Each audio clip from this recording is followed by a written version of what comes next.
What's happening, family? Right here, big roots, pineapple, redwood trees with pineapples on. You know me, Soil King, with a product review of one of my favorite products with some of my favorite family. I got Josh here with Extreme Gardening. Yo, yo. You know, most of you know my buddy Johnny Anderson. He's out there probably going to see this video. You better call me. So we're going to talk about some of the baddest products on the planet right here.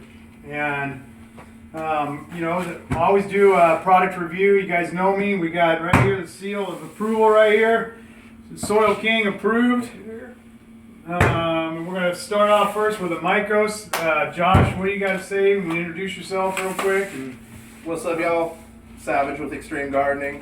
So basically what our company deals in is concentrated biologics for your root systems. We've got a couple mainstays. Our first flagship is Micos. That's an endomycorrhiza.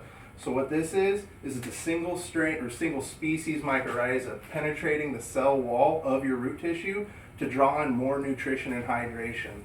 Working great to build stronger root structures to help your uptake, strong roots for big fruits. Application. Let's talk a little bit.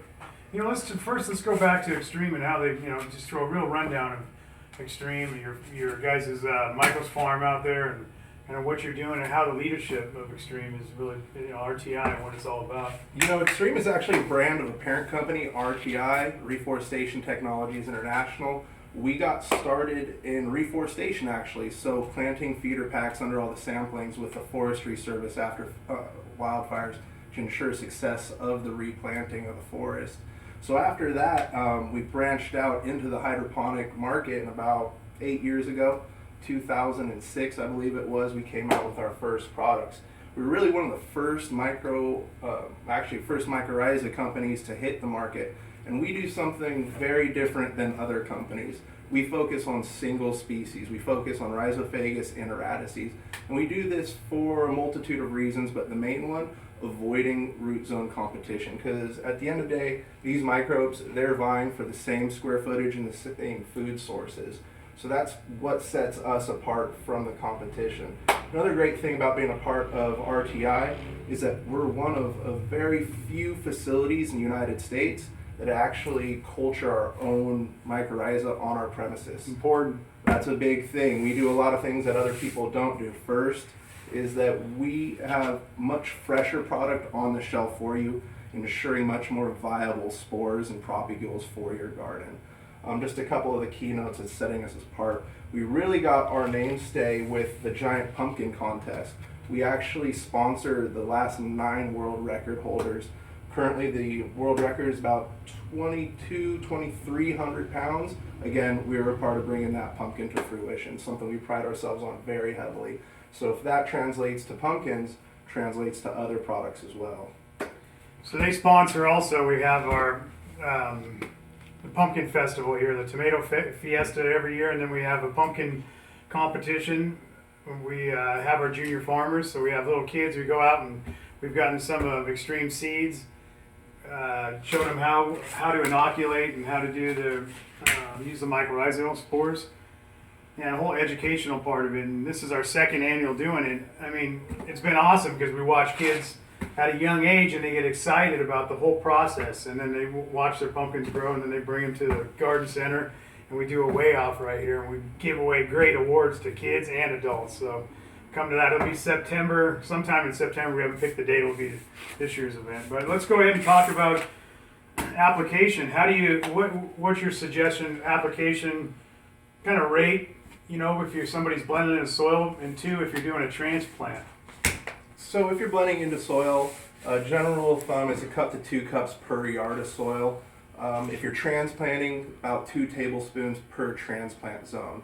Now personally, what I like to do is I like to pour the product out on a flat surface, and when I can, do a direct root stamp or a root roll on it. That way you're getting immediate root contact. You're creating a much stronger, more viable colonization out of the gate, as opposed to letting your roots grow to the product to create that process. Both are very important, but if you can create a strong colony out of the gate, you're going to see much bigger, better results in a much quicker time frame. So would that be pulling your transplant out of the pot, and like this is how I do it, and I have a plate or I have a cookie sheet, pour it on there, And then I go ahead and take the root zone that's popping out that you see, and I just kind of gently roll it all the way across so it's sticking on. Then I'll break it up a little bit in the hole and transplant it in the new pot that's going in.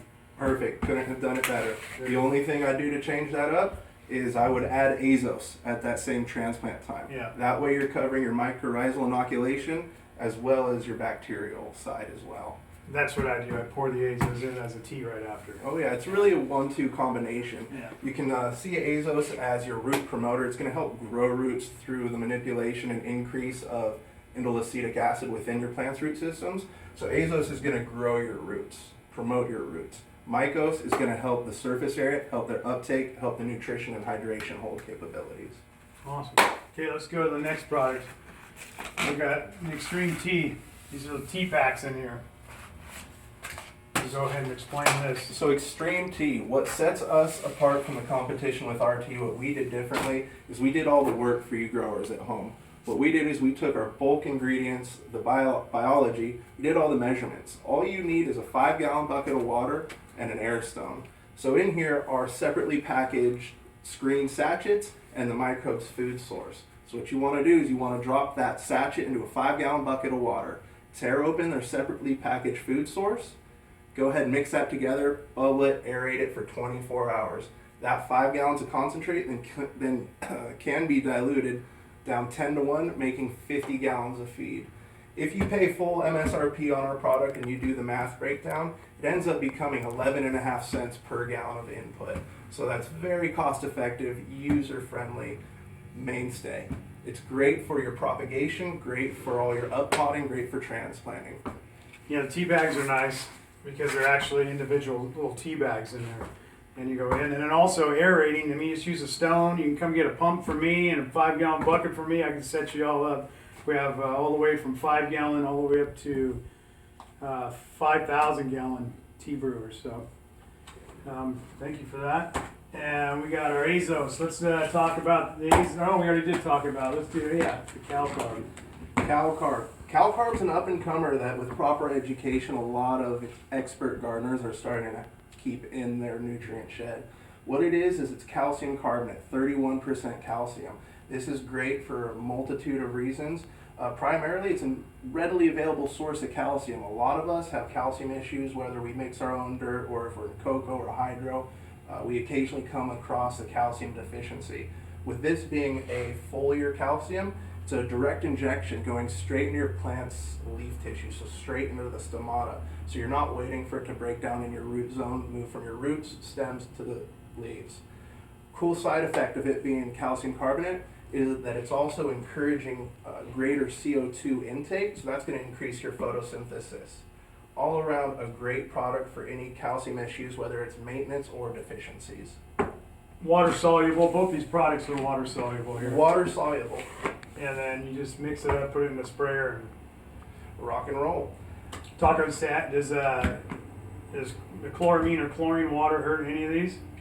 It can damage the azos to a degree, Yeah. but we deliver such concentrated biologics that it's not killing off a high enough percentage to invalidate your colony or invalidate the usage. So if you don't have access to RO water or filtered water, don't stress it too much. You'll still see a benefit from the products.